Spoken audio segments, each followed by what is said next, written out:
Mesdames, Messieurs, bonjour et très heureux de vous retrouver dans ce 13h au Bénin. Voici le sommaire. La Chine et le Bénin préparent activement la célébration des 50 années de rétablissement de leurs relations diplomatiques. La série de manifestations prévues dans ce cadre s'ouvre par le dévoilement du logo retenu à l'issue d'un appel à candidature. Ensuite, les femmes issues des différents groupements ont célébré 3 journées internationales.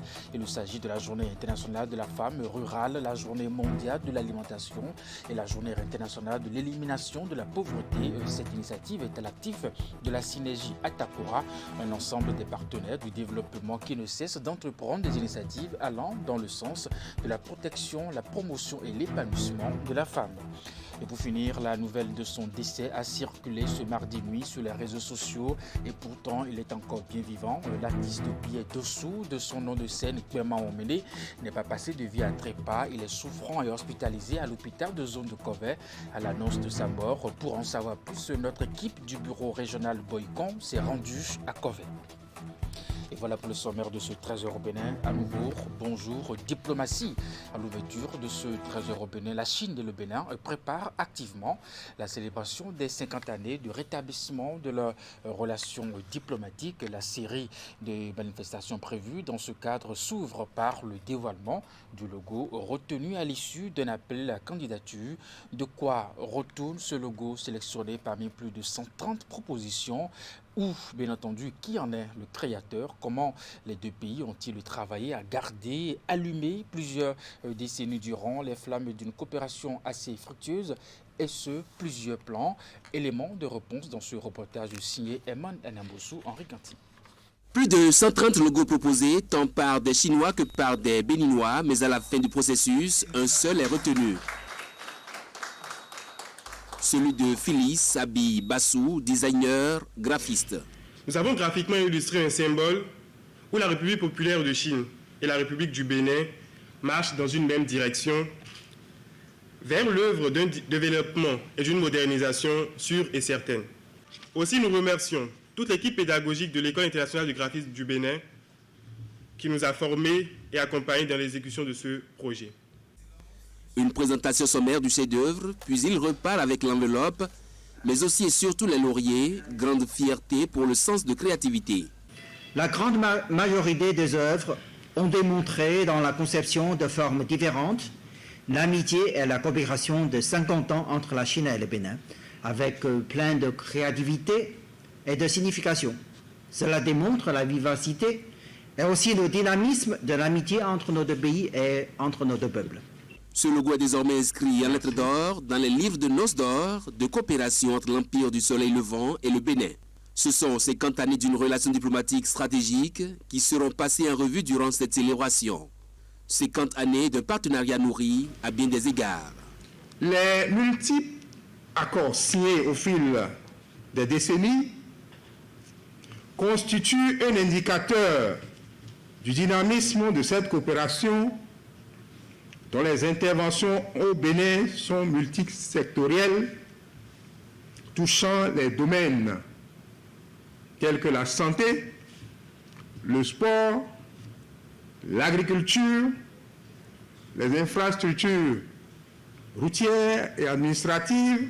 Une série de manifestations prévues dans ce cadre qui s'ouvre par le dévoilement de ce logo.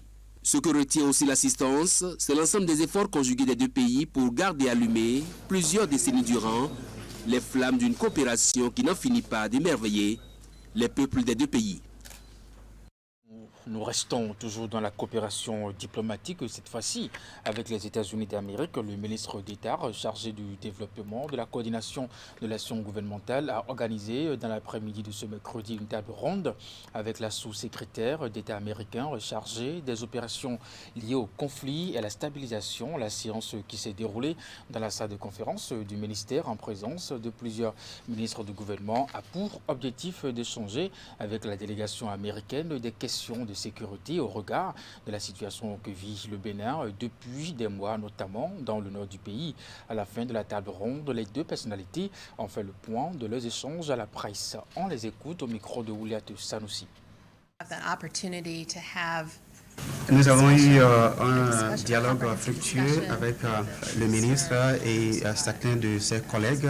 Alors, le point central de notre discussion, c'est comment développer une approche inclusive qui prend en compte le développement des communautés, tout en essayant aussi de mettre l'accent sur la sécurité de ces communautés-là, afin que dans les années à venir, les problèmes que nous rencontrons aujourd'hui par rapport à la sécurité dans le pays puissent avoir une solution à travers cette approche inclusive et ce partenariat que le gouvernement des États-Unis est en train de développer avec le Bénin. Nous avons effectivement discuté avec le gouvernement du Bénin, mais aussi nous regardons le problème à travers les communautés locales. Nous sommes en train de travailler pour renforcer la capacité des communautés locales afin que la solution aux problèmes sécuritaires aussi émane d'elles, qu'elle soit intégrée à cette approche de solution aux problèmes sécuritaires. Et nous travaillons déjà sur le terrain en partenariat avec le gouvernement béninois à travers différents programmes et notre intention c'est de continuer par renforcer ces programmes déjà mis en place afin que les populations vraiment puissent avoir une solution à leurs problèmes. Vous savez que nous travaillons déjà depuis quelques années avec le gouvernement américain essentiellement sur des questions de développement. Depuis quelques mois, nous sommes confrontés dans notre pays à des crises d'insécurité, notamment dans la zone nord. Et la coopération avec ce pays s'étend aujourd'hui un peu plus également vers ce secteur, sur ce domaine. Donc nous avons échangé avec ce gouvernement, les représentants du gouvernement américain, sur les initiatives, notamment sur une principale initiative qu'ils ont, régionale, pour échanger sur les propositions qu'ils font en matière de prévention, en matière de partenariat, en matière de résolution de ces crises-là. Et nous avons été heureux de partager avec eux l'expérience qu'ils retiennent de certains pays voisins, certains pays un peu plus éloignés, et c'est de cela que nous avons parlé. La suite, c'est que nous-mêmes sommes en train de finaliser une stratégie qui est développée autour essentiellement de deux axes.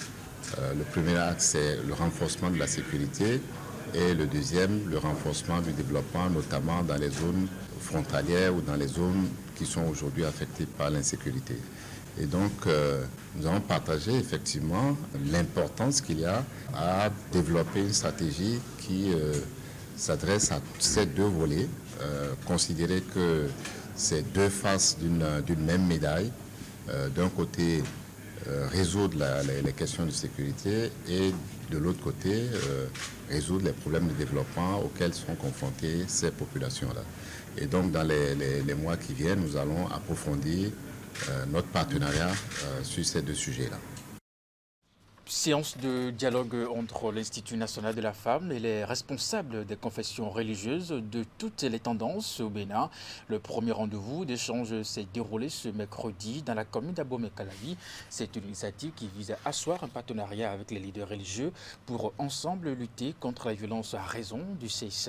La présidente de l'Institut national de la femme, Claudine Afiavé-Prudencio, a conduit les discussions. Reportage Idrissou Boukari, Moufidou Savouran. Le combat contre la violence à raison de sexe prend désormais une nouvelle dimension au Bénin. Parallèlement aux instruments juridiques qui protègent et promeuvent les droits des filles et des femmes, les responsables des cultes seront davantage impliqués dans la lutte pour plus d'efficacité. C'est la stratégie adoptée par l'Institut national de la femme qui ouvre le dialogue avec les leaders religieux du Bénin pour une synergie d'action. Parce que nous savons qu'au quotidien, avant qu'une violence, que les échos d'une violence soient connus par nous, il y a plusieurs étapes. Vous êtes les premiers acteurs au contact des populations. Nous savons que beaucoup de choses se jouent avec vous. Le dialogue va donc s'instaurer pour que l'INF puisse s'inspirer des pratiques innovantes au niveau des différents cultes que nous avons au Bénin. Ce sont les religieux musulmans ou chrétiens, ce sont eux qui célèbrent les mariages dans les mosquées et dans les églises. premier problème d'une famille, ils doivent se retourner là où ils ont célébré leur mariage. Et si ça se respecte directement, c'est la police. Et là, la raison du plus fort gagne. Donc, les religions sont là pour mettre les choses au propre. L'Institut de la femme aujourd'hui, elle doit travailler avec les religieux que des politiciens. Ce premier rendez-vous du dialogue organisé ce mercredi à Abomey-Calavi a eu le mérite de libérer la parole. L'Institut national de la femme, tout en se présentant, rappelle les actions qu'il a menées depuis sa mise en place il y a un an.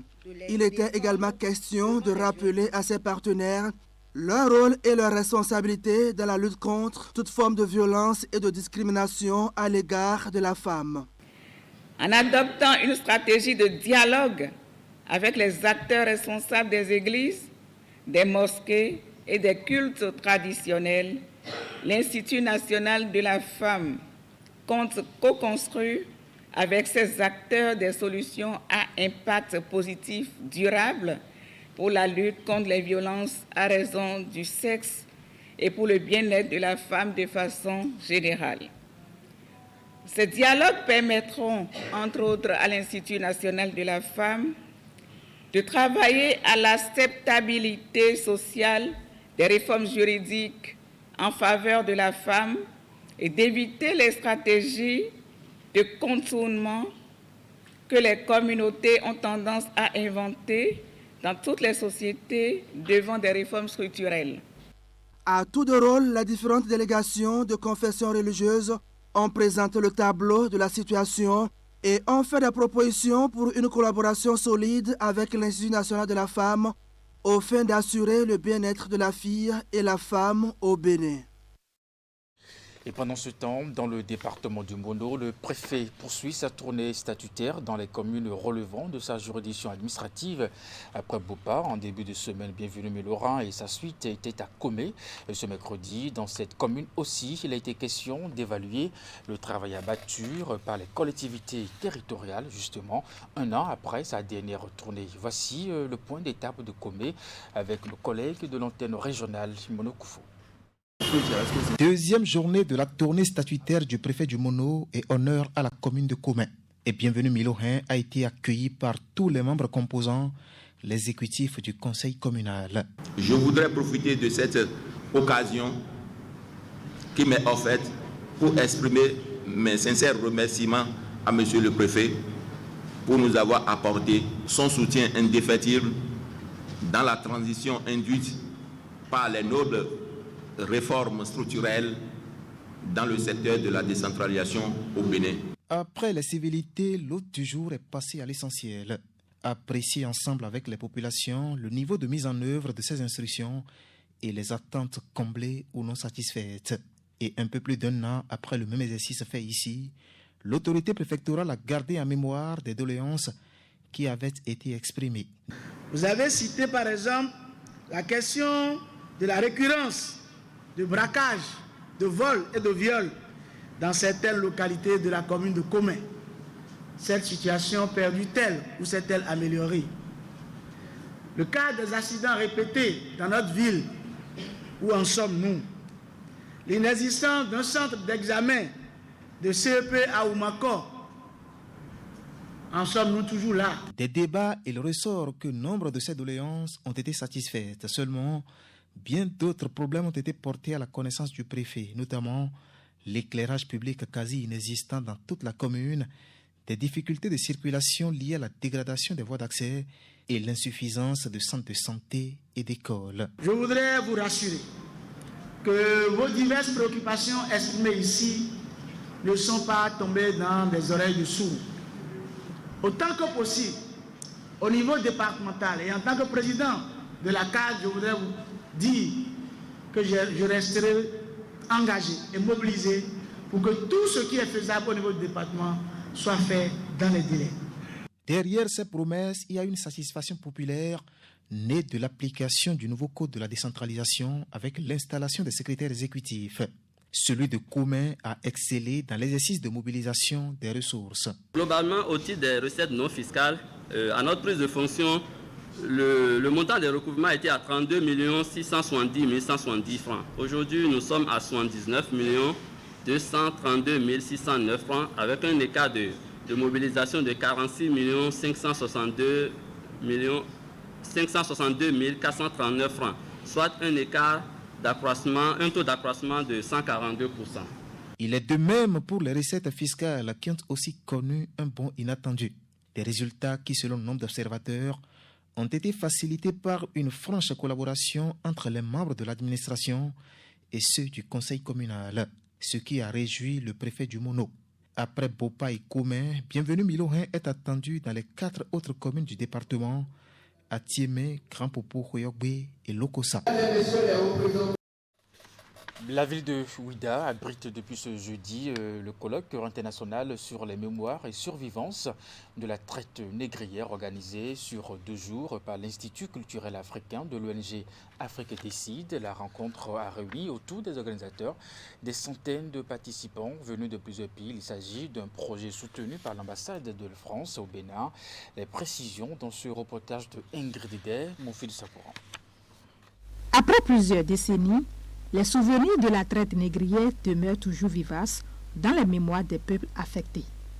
Les affres de cette période de l'esclavage sont débattus à cette rencontre initiée par l'Institut culturel africain de l'ONG Afrique Décide, présidé par le docteur Sylvestre Edjepoto, dont les travaux de recherche ont motivé l'organisation de cette activité dénommée Colloque international sur les mémoires et survivances de la traite négrière transatlantique en Afrique, en Amérique, en Europe, dans les Antilles et Caraïbes, puis autres territoires des océans Atlantiques et Indiens.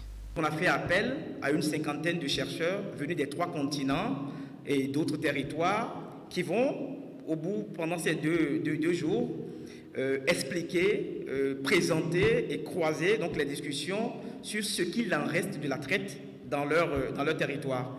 Et à la fin, on verra si Ouida reste toujours particulière. Et si tel est le cas, on va intenter, on va se remettre ensemble en consortium avec l'association de la lutte pour la mémoire à Ouida pour essayer avec la direction du patrimoine culturel et voir si on peut tenter une inscription de Ouida sur la liste de l'UNESCO, mais du point de vue immatériel, parce que nous sommes dans un territoire où la mémoire reste excellemment vivante. Cette rencontre qui a mobilisé près d'une centaine de personnes de diverses régions du monde est un projet soutenu par l'ambassade de France. La première phase du projet Mémoire et Survivance a équipé la ville de Ouida d'un portail digital des patrimoines qui s'identifie comme un véritable outil d'inventaire et de valorisation patrimoniale.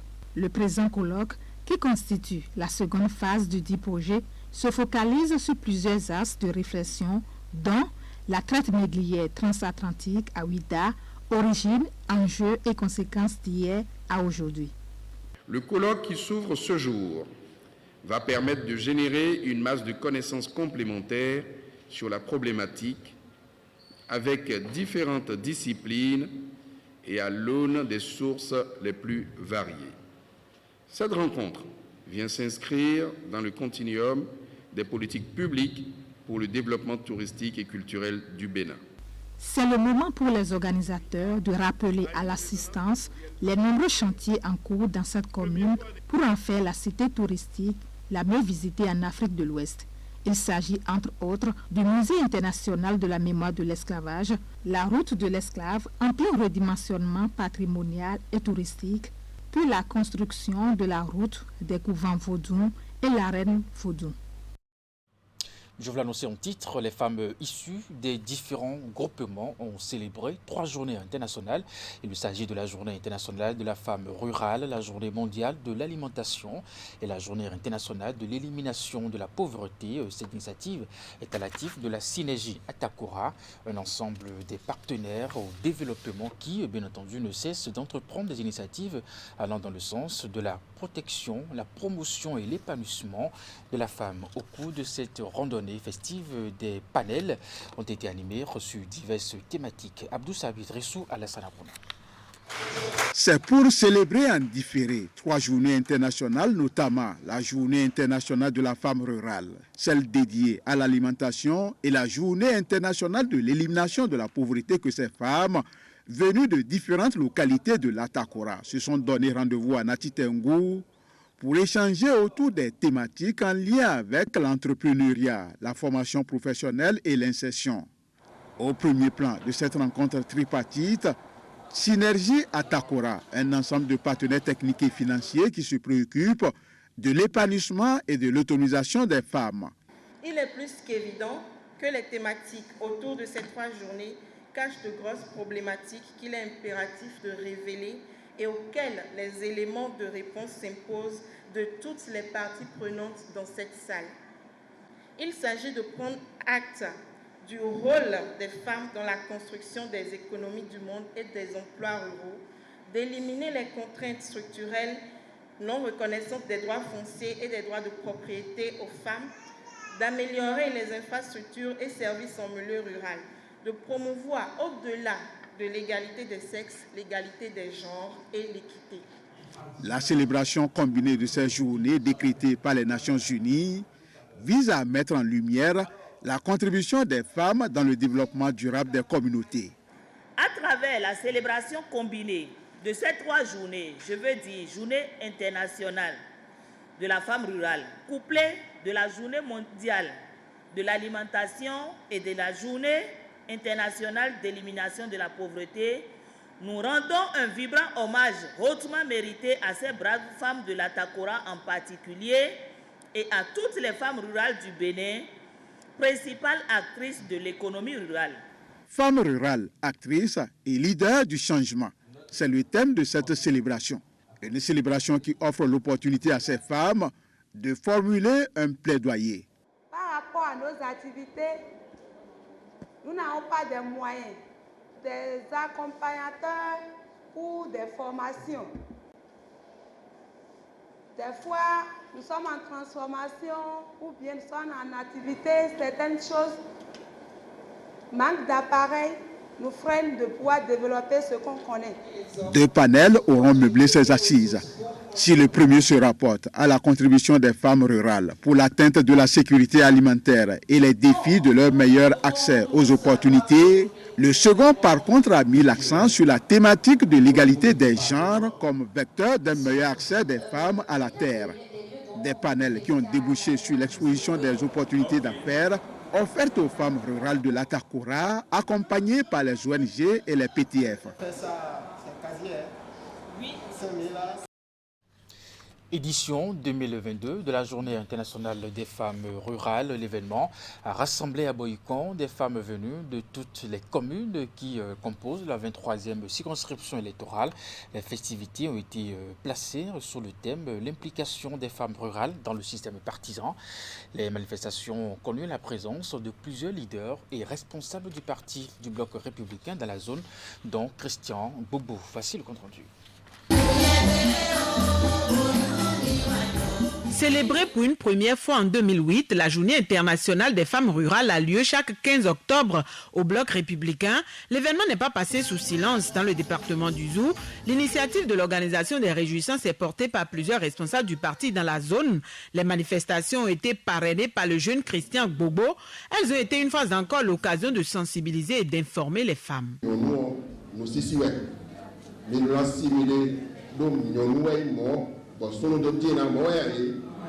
Le Bloc républicain est un parti qui a donné de la valeur à la femme.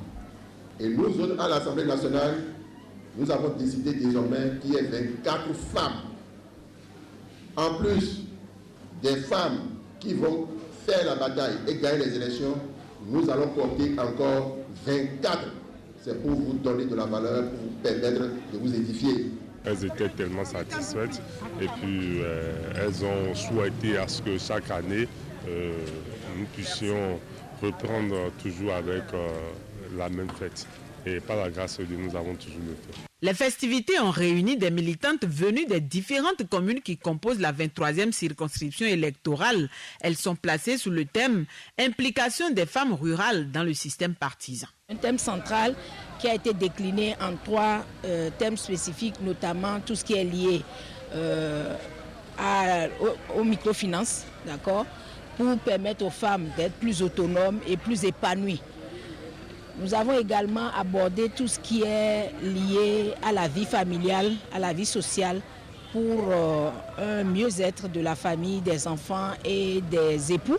Nous avons également expliqué les causes du changement climatique et les solutions qu'il faut adopter, et également l'implication des femmes au niveau du système partisan. Ce moment de retrouvailles entre les femmes républicaines de diverses catégories socio-professionnelles de la 23e circonscription électorale sonne également la mobilisation de la troupe dans le cadre des législatives de janvier 2023. Divers aspects ayant trait à l'organisation ont été abordés, notamment les stratégies à mettre en œuvre en vue de quadriller la zone. Les entrepreneurs béninois désirent bénéficier aussi des offres de marché public pour des réalisations d'intérêt public. Ils ont exprimé ce besoin aux responsables de la commande publique des différents services de l'administration au cours d'une conférence débat. Les échanges initiés par la Chambre de commerce et d'industrie du Bénin ont eu lieu au siège de l'institution consulaire ce mercredi. Compte rendu, William Cliquant, Henri Ganti.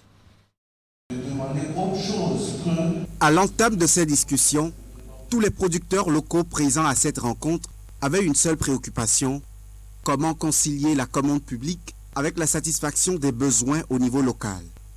Les échanges se tiennent en présence des cadres de la Direction nationale du contrôle des marchés publics, de l'autorité de régulation des marchés publics et du contrôle financier.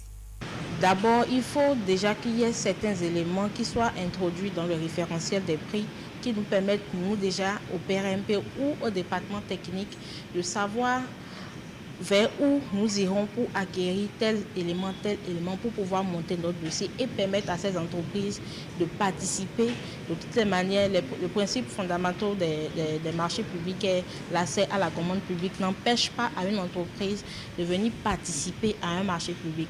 Mais c'est comment participer, c'est l'élément, le déclic qui permet à ces entreprises de pouvoir gagner ces marchés qui est le plus important. Comment monter leur dossier, comment faire et proposer les prix sur les produits actuels que nous utilisons ici au Bénin. L'initiative s'inscrit dans la droite ligne des activités de la Chambre de commerce et d'industrie du Bénin pour le compte de ce mois d'octobre, mois du consommons local. Et si nous voulons évoluer dans cette philosophie de consommons local, il va falloir que nous redéfinissions nos besoins. Il va falloir que nous redéfinissions nos pratiques, parce que c'est d'abord ça. Le Code des marchés publics l'a prévu déjà en son article 23, qui a dit qu'il faut que les besoins soient définis en fonction de la réalité. Que les besoins, qu'on puisse les définir en fonction du contexte. Mais malheureusement, ce n'est pas fait. Pour ne pas citer mot pour mot cet article, ce n'est pas fait. Alors pourquoi est-ce que ce n'est pas fait? La faute est à qui? Est-ce aux acteurs de l'administration qui sont chargés de passer les marchés? Est-ce aux entreprises? C'est ça qui nous a réunis ce matin, c'est sur ça que nous avons débattu. Et les propositions ainsi que les engagements qui ont été pris par les uns et les autres présents dans cette salle vont nous permettre d'aller plus de l'avant. Les responsables des départements techniques sont appelés à l'occasion de ces discussions à intégrer les produits locaux disponibles au pays dans les rédactions d'appel à concurrence. Nous parlons santé à présent. La santé visuelle des personnes vulnérables du Septentrion préoccupe à plus d'un titre la mairie de Diougou. Elle a initié une campagne foraine de dépistage et de traitement gratuit de la cataracte au profit des patients indigents, une œuvre humanitaire soutenue par l'association Al-Fatah et son partenaire Al-Hidayah de Koweït, qui œuvre aux côtés des autorités locales pour l'amélioration des conditions de vie des couches défavorisées. Les opérations chirurgicales qui ont démarré ce lundi dernier au CHD d'Ongar durent une semaine. Abdou Sabir Rissou Alassane Arounan y était pour le lancement officiel de cette intervention chirurgicale. Des patients indigents souffrant de la cataracte subissent dans ce bloc opératoire du CHD d'Ongar des interventions chirurgicales gratuites. Une œuvre humanitaire de la mairie de Diougou en collaboration avec l'association Alpha Taka pour réduire les cas de cécité visuelle au sein des couches vulnérables du septentrion et permettre aux personnes souffrant de cette pathologie oculaire de retrouver l'usage de leur vue. Nous voudrions dire que toutes les populations qui se sont déplacées l'ont fait parce qu'elles croient que grâce à cette opération de la cataracte, elles pourront retrouver la vue, ou du moins la facilité de vision pour ceux qui ne l'ont pas encore perdue, et la retrouver entièrement pour ceux qui l'ont perdue. Avant d'être admis au bloc opératoire, chaque patient doit d'abord subir un test de dépistage gratuit. Démarré depuis le lundi 17 octobre 2022, la présente campagne prendra fin en cette fin de semaine. Jusqu'à la fin de la semaine, nous attendons plus de 1000 cas à dépister. Mais le quota est prévu, c'est 300 cas à opérer. Donc, ils seront pris en charge sur toute la ligne, gratuitement. Le dépistage est gratuit, l'opération est gratuite. Tout ce qui a lien à l'opération est aussi gratuit. Nous disons merci à notre partenaire de tous les jours, Al-Hidayah de Koweït, qui nous soutient toujours dans nos différents projets. Grâce à cette campagne foraine de dépistage et de traitement gratuit de la cataracte, plusieurs personnes souffrant de cette pathologie oculaire pourront retrouver leur vue et contribuer au développement de leurs localités respectives. Et c'est à juste titre que les autorités à divers niveaux se joignent aux bénéficiaires directs pour dire merci aux initiateurs. Nous remercions sincèrement au nom de tous les bénéficiaires, l'association Alpha Taka et tous ceux qui l'aident lui-même. Je voudrais très humblement, au nom du directeur départemental de la santé de la Donga, inviter toutes les bonnes volontés à emboîter le pas de l'association Alpha Taka pour le développement de Djougou en particulier et du département de la Donga en général à travers cette initiative louable. Encore une fois, nous remercions l'ONG Alpha Taka pour ses multiples œuvres humanitaires au profit des couches vulnérables. En initiant cette campagne foraine de traitement de la cataracte, la mairie de Djougou et son partenaire Alpha Taka veulent réduire à zéro le nombre de cas de cataracte à Djougou afin de permettre aux couches vulnérables affectées de contribuer au développement local. Et pour finir ce trésor au Bénin, la nouvelle de son décès a circulé ce mardi nuit sur les réseaux sociaux. Et pourtant, il est encore bien vivant. L'artiste Pierre Dossou, de son nom de scène, Gbema Omene, n'est pas passé de vie à trépas. Il est souffrant et hospitalisé à l'hôpital de Zo de Kové. Sa prise en charge est assurée par la mairie pour la poursuite des soins. Toutes les personnes de bonne volonté sont appelées au secours à l'annonce de sa mort. Pour en savoir plus, notre équipe du bureau régional Boycon s'est rendue à Kové et suivez ici les propos recueillis par Imet Hélène Amoussou. Monsieur Gbema Omene est de son nom Dossou Pierre. Il est hospitalisé ici à Kové, à l'hôpital de zone de Kové en service de chirurgie. Il se porte très bien, nous prenons bien soin de lui. Il n'a aucune raison d'être déclaré mourant ou mort. Tout à fait, je pourrais résumer, il est malade. Le secret médical obligeant, je ne saurais exposer sa pathologie, mais il est en de bonnes mains. Sa pathologie nécessitait une réanimation. On a fait un premier traitement conservateur qui ne donne pas forcément. On a continué les explorations à Goro, puisque nous n'avons pas tout le matériel sur place à Kové ici. Et néanmoins, nous avons le plateau technique chirurgical pour le prendre en charge. Il faut quand même insister sur le fait qu'il a besoin d'aide financière. C'est la mairie de Kové qui le soutient. Et je voudrais profiter de l'occasion pour dire aux ressortissants de Kové à Gonlin, s'ils veulent venir en aide à leur artiste phare, ce serait bien de passer par la mairie de Kové afin que ce soit dans un cadre bien réglé, officiel. Sophia. Depuis au moyen au bas, mais le moyen au aïa. À Clounou, le moyen. Le bignon, il a ça à photo maman. Non, dans mita ouais ba. Mai ma wo ya. Dans Yo ko wuli no mi afi mu. Do bro wuli mi ma dun lu ya ma ko ni. Bon mi no be wande kuna insa do mendele ya. C'est que vous n'avez pas le corps de cette demi-onde, d'accord. Donc, fin jamais de beau fini.